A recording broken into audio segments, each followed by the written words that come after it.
Love is always in the air, pero hindi lang yan para sa mga magkasintahan o magkapamilya.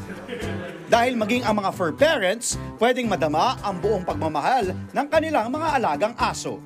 Iba't iba raw ang mga paraan nila para ipakita ang kanilang love. We own pets dahil we love pets.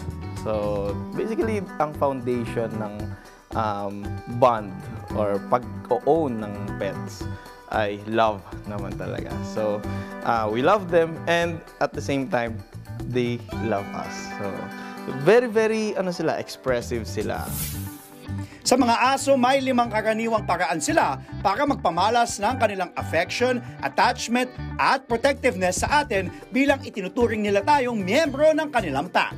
Unang-una doon, syempre yung excited sila sa pagdating natin, pag galing tayo sa work o sa labas, pag-uwi natin, very excited sila and nag-wag yung tails nila. So, pangalawa is dumidila-dila sila. So, from puppies kasi, nakuha na nila, na-adapt nila yun from mga nanay nila sa mga mother nila para to show affection, dindilaan sila. So, pangatlo, sinusundan nila tayo kung saan man tayo nagpupunta. Minsan kahit hanggang CR pa nga, nakasunod talaga sila. No? Pang-apat na madalas nilang gawin is nakatingin sila directly sa atin. Eye to eye.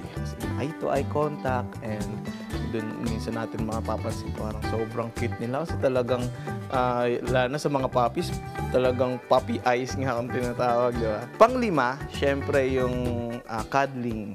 Yan, ang gustong-gusto nila, dumikit sila sa atin. Lalo na pag dogs. Sa dogs, mas pack kasi sila eh. So, ano nila yan, sa nature talaga.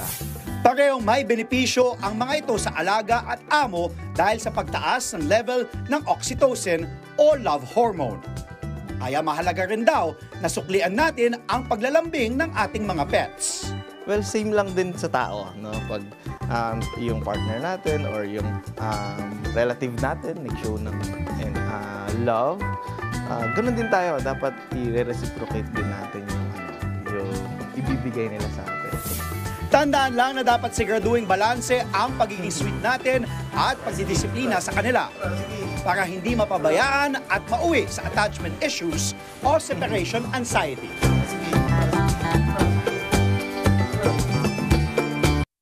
Mga kapatid, Dimples Romana po, kumpletuhin ang inyong umaga ng mga kwentong puno ng inspirasyon. Salubungin po ang bawat araw ng may ngiti at pag-asa. Kaya't mag-subscribe na po at mag-follow na sa aming social media pages ng News 5.